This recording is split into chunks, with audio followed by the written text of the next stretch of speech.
क्या एक सोने की घड़ी देने वाला हाथ किसी का गला भी काट सकता है?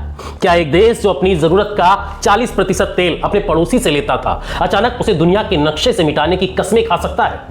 पिछले भाग में हमने देखा कि कैसे साल 1948 से लेकर 1978 तक ईरान और इजराइल के बीच एक ऐसा गुप्त याराना था जिसकी मिसाल पूरी दुनिया में नहीं मिलती। हमने विस्तार से समझा कि कैसे ईरान ने तुर्की के बाद इजराइल को मान्यता दी, कैसे दोनों देशों की खुफिया एजेंसी मोसाद और सावक ने मिलकर ऑपरेशन चलाए और कैसे पेरी फेरी डॉक्ट्रिन के तहत इजराइल ने ईरान को एक क्षेत्रीय महाशक्ति बनाने में मदद की। अगर आपने हमारी इस सीरीज का पहला भाग नहीं देखा है जिसमें हमने इजराइल और अमेरिका के हालिया हमलों और उस पुराने यारानों की जड़ों तक जाने की कोशिश की है, तो आप उसका लिंक नीचे डिस्क्रिप्शन में दिया गया है, वहां जाकर आप इसे देख सकते हैं ताकि आपको आज की कड़वी हकीकत और गहराई से समझ आए। अब कहानी को वहां से आगे बढ़ाते हैं जहां दोस्ती की स्याही सूखने लगी थी और खून के छींटे जमीन पर गिरने शुरू हो गए थे। साल 1970 का दशक था और यह खत्म होते होते ईरान की फिजा पूरी तरह बदलने लगी थी। तेहरान की गलियों में अब पुरानी रौनक और पश्चिमी संगीत का शोर नहीं था, बल्कि वहां विद्रोह का जहरीला धुआं उठ रहा था। ईरान के शाह रिजा पहलवी, जो इजराइल और अमेरिका के सबसे करीबी और भरोसेमंद दोस्त थे,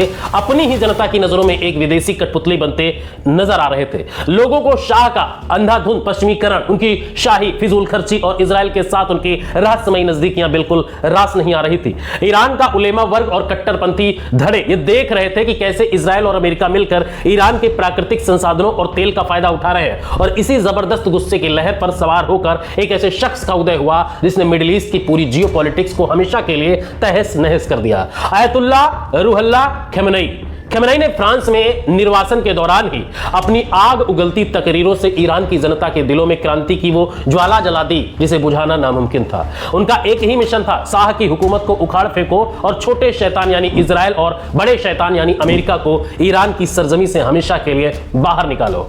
जनवरी 1979 में वो ऐतिहासिक और निर्णायक दिन आया जब शाह रिजा पहलवी को अपनी जान बचाकर हमेशा के लिए ईरान छोड़कर भागना पड़ा।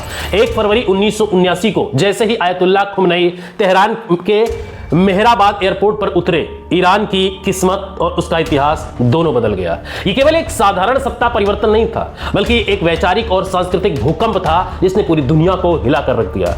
जैसे ही इस्लामिक रिपब्लिकन ऑफ ईरान की आधिकारिक स्थापना हुई, खमेनी ने पहला बड़ा वार सीधे इजराइल पर किया। उन्होंने पूरी दुनिया के सामने ऐलान किया कि इजराइल एक अवैध राष्ट्र है और उसे विश्व के मानचित्र से मिटा देना हर सच्चे मुसलमान का मजहबी फर्ज है। रातों रात तेहरान में स्थित इजराइल दूतावास को सील कर दिया गया। उसकी चाबियां यासिर अराफात की फिलिस्तीनी लिबरल आर्मी पीएलओ को सौंप दी गई। जिस दूतावास के गुप्त कमरों में कभी मोसाद के अफसर बैठकर ईरान की सुरक्षा की रणनीति बनाते थे, वहां इजराइल के विनाश की खूनी योजनाएं बनने लगी।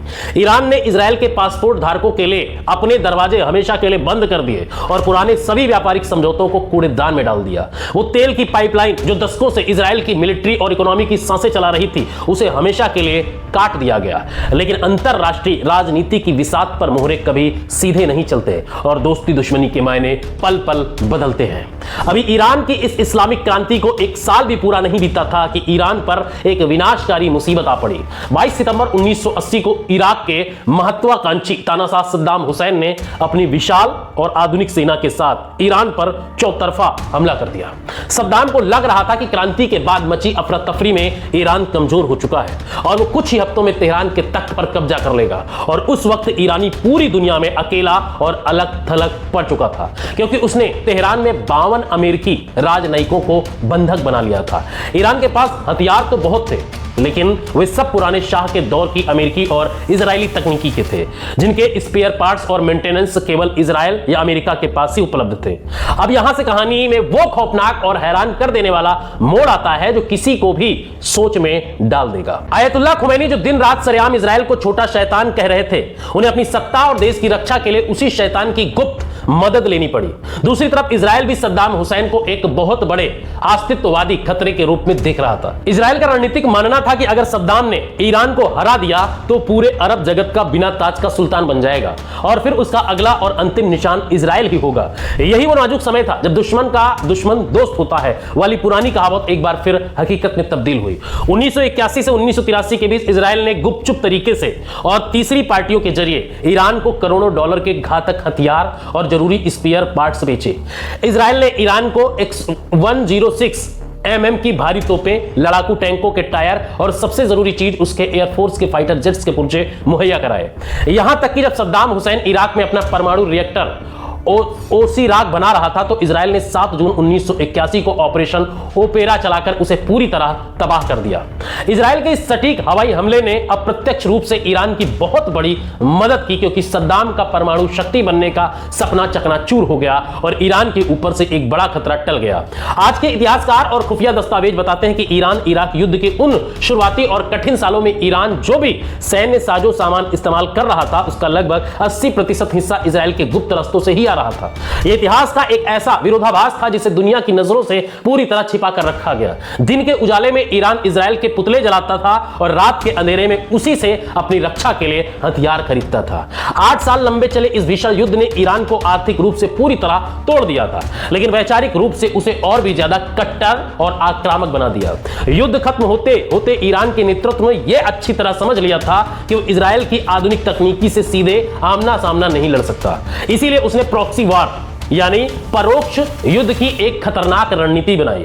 उसने कुछ ऐसे ग्रुप्स तैयार किए। 1982 में जब इजराइल ने लेबनान पर हमला किया तो ईरान ने वहां के शिया मुसलमानों को संगठित और हथियार बंद करना शुरू किया और इसी खूनी संघर्ष के दौरान हिजबुल्लाह जैसे शक्तिशाली संगठन का जन्म हुआ। हिजबुल्लाह को ईरान ने बेतहाशा पैसा, उच्च स्तरीय ट्रेनिंग और आधुनिक हथियार दिए ताकि वो लेबनान की धरती से इजराइल को लगातार निशाना बना सके। यह ईरान की वो आउटरीच पॉलिसी थी जिसने इजराइल की नाक में दम कर दिया और उसे सुरक्षा के मोर्चे पर घेर लिया। अब इजराइल को लड़ने के लिए अपनी सीमाओं को पार करने की जरूरत नहीं थी, बल्कि उसका सबसे बड़ा दुश्मन अब उसके दरवाजे पर आकर स्थायी रूप से बैठ गया था। 1991 में जब सोवियत संघ का विघटन हुआ और प्रथम खाड़ी युद्ध यानी गल्फ वार में इराक की सेना की कमर टूट गई तो इजराइल और ईरान के रिश्तों में बची खुची आखिरी व्यवहारिक उम्मीद भी हमेशा के लिए खत्म हो गई। अब इजराइल के लिए सद्दाम हुसैन और इराक का वो पुराना खतरा नहीं रहा था और इसीलिए उसे अब ईरान की रणनीति की जरूरत महसूस नहीं हो रही थी। इजरायली प्रधानमंत्री यजक राविन ने अपनी विदेश नीति को पूरी तरह से पलट दिया। उन्होंने महसूस किया कि इजराइल को अब अपने अस्तित्व के लिए अरब देशों जैसे सऊदी अरब, जॉर्डन और इजिप्ट के करीब जाना चाहिए, लेकिन अरब देशों को करीब लाने के लिए एक कॉमन विलेन या साझा दुश्मन की सख्त जरूरत थी और वो दुश्मन बनाया गया ईरान को। इजराइल ने पूरी दुनिया के मंचों पर यह आक्रामक प्रचार शुरू किया कि ईरान एक आतंकवादी राष्ट्र है जो गुप्त रूप से परमाणु बम बनाकर पूरी दुनिया की जो शांति है उसे खत्म करना चाहता है। यह वो दौर था जब ईरान और इजराइल की पुरानी दोस्ती की राख भी ठंडी हो गई थी और उनकी दुश्मनी जो है पूरी तरह पब्लिक हो गई थी, जहां दोनों देशों के नेताओं ने एक दूसरे को सीधे तौर पर परमाणु हमले और विनाश की धमकियां देना शुरू कर दिया। साल 1996 में जब बेंजामिन नेतन्याहू पहली बार इजराइल के प्रधानमंत्री बने तो उन्होंने ईरान के परमाणु कार्यक्रम को पूरी दुनिया के अस्तित्व के लिए सबसे बड़ा खतरा घोषित कर दिया। उधर ईरान ने भी समय के साथ कट्टरपंथी नेता जैसे महमूद अहमद निजाद सत्ता में आए। उन्होंने अंतरराष्ट्रीय मंचों पर खुलेआम कहा कि इजराइल एक कैंसर की गांठ है जिसे इतिहास के पन्नों से मिटा दिया जाना चाहिए। 2000 के दशक की शुरुआत में ईरान ने अपनी लंबी दूरी की बैलिस्टिक मिसाइलों का परीक्षण तेज कर दिया, जिनका नाम शहाब रखा गया था। इन मिसाइलों की मारक क्षमता सीधे इजराइल के प्रमुख शहरों जैसे तेल अवीव और हाइफा तक थी। ये लड़ाई सिर्फ कूटनीतिक बयानों तक सीमित नहीं रह गई थी। इजराइल ने ईरान के परमाणु सपने को जड़ से उखाड़ने के लिए साइबर वॉरफेयर का सहारा लिया। 2010 में एक ऐसा रहस्यमयी कंप्यूटर वायरस सामने आया जिसने पूरी दुनिया के रक्षा विशेषज्ञों के होश उड़ा दिए। स्टक्सनेट यह दुनिया का पहला डिजिटल हथियार था जिसे इजराइल और अमेरिका ने मिलकर विकसित किया था। इस वायरस ने ईरान के नतांज परमाणु प्लांट के संवेदनशील सेंट्रीफ्यूज को एक इस कदर अनियंत्रित घुमाया कि अपने आप टूटकर तबाह होने लगा। बिना एक भी गोली चलाए या मिसाइल दागे इजराइल ने ईरान के परमाणु कार्यक्रम को कई साल पीछे धकेल दिया और उसे डिजिटल मोर्चे पर मात दे दी। लेकिन ईरान भी हाथ पर हाथ धरे बैठने वालों में से नहीं था। उसने इजराइल को चारों तरफ से घेरने के लिए अपनी प्रसिद्ध रिंग ऑफ फायर की नीति अपनाई। उत्तर में हिजबुल्लाह की हजारों मिसाइलें, दक्षिण में हमास का नेटवर्क, सीरिया में मौजूद ईरानी मिलिशिया और यमन में हुती विद्रोही, ये सभी अब ईरान के इशारे पर इजराइल को अलग अलग मोर्चों पर थका रहे थे। यह वो दौर था जब इजराइल की सड़कों पर भयानक आत्मघाती हमले होने लगे और हमास ने गाजा की सुरंगों से इजरायली शहरों पर रॉकेटों की बारिश शुरू कर दी। इजराइल ने इसके जवाब में टारगेटेड किलिंग यानी चुन चुनकर दुश्मन के दिमागों को खत्म करने का सिलसिला शुरू किया। ईरान के सबसे काबिल परमाणु वैज्ञानिक जैसे मुस्तफा अहमदी रोशन और बाद में नवंबर 2020 में परमाणु बम के पिता माने जाने वाले मोहसिन फखरीजादे की दिन दहाड़े और बड़ी ही फिल्मी अंदाज में हत्या कर दी गई। मोहसिन फखरीजादे को तो एक आर्टिफिशियल इंटेलिजेंस से lace remote control machine gun से मारा गया था, जो इजरायली खुफिया एजेंसी मोसाद की खतरनाक सटीकता और तकनीकी का जीता जागता सबूत था। अब हम बात करते हैं उस सबसे बड़ी घटना की जिसने 2023 और 24 में इस पुरानी दुश्मनी को सीधे महायुद्ध में बदल दिया। 7 अक्टूबर 2023 को हमास ने इजराइल की सुरक्षा की दीवार को तोड़ते हुए वो हमला किया जिसकी कल्पना आधुनिक इतिहास में किसी ने नहीं की थी। इजराइल ने इस पूरे नरसंहार का मास्टरमाइंड सीधे ईरान को ठहराया। इसके बाद अप्रैल 2024 में इजराइल ने सीरिया के दमिश्क में स्थित ईरानी दूतावास की एक बिल्डिंग पर सटीक एयर स्ट्राइक करके ईरान के टॉप जनरल मोहम्मद रिजा जाहिदी और उनके साथियों को मार गिराया। ईरान के लिए हमला उनकी संप्रभुता और सम्मान पर सीधा वार था। 13 अप्रैल 2024 की उस ऐतिहासिक और काली रात को पूरी दुनिया ने वो मंजर देखा जो पिछले 45 सालों के इतिहास में कभी नहीं हुआ था।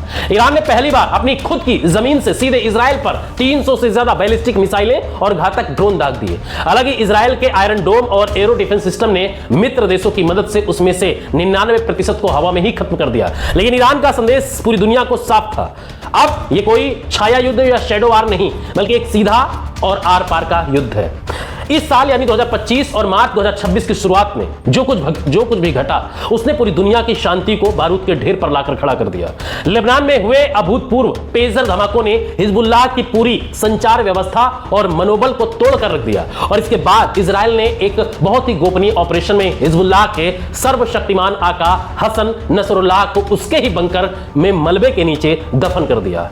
आज जब हम इस डॉक्यूमेंट्री के दूसरे भाग के निर्णायक अंत की ओर बढ़ रहे हैं तो सबसे बड़ी खबर यह है कि इजराइल और अमेरिका ने मिलकर एक साझा सैन्य ऑपरेशन में ईरान के प्रधानमंत्री और उनके पूरे मंत्रिमंडल को एक साथ खत्म कर दिया। तेहरान की गलियां इस वक्त गहरे मातम और प्रतिशोध की आग में डूबी हैं, लेकिन ईरान का बचा हुआ सैन्य नेतृत्व अब पॉइंट ऑफ नो रिटर्न पर खड़ा हुआ है। परमाणु संपन्न होने की बिल्कुल दहलीज पर खड़ा ईरान और दुनिया के सबसे आधुनिक तकनीकी से लैस इजराइल अब उस मुकाम पर पहुंच चुके हैं जहां से पीछे हटने का हर रास्ता बंद हो चुका है।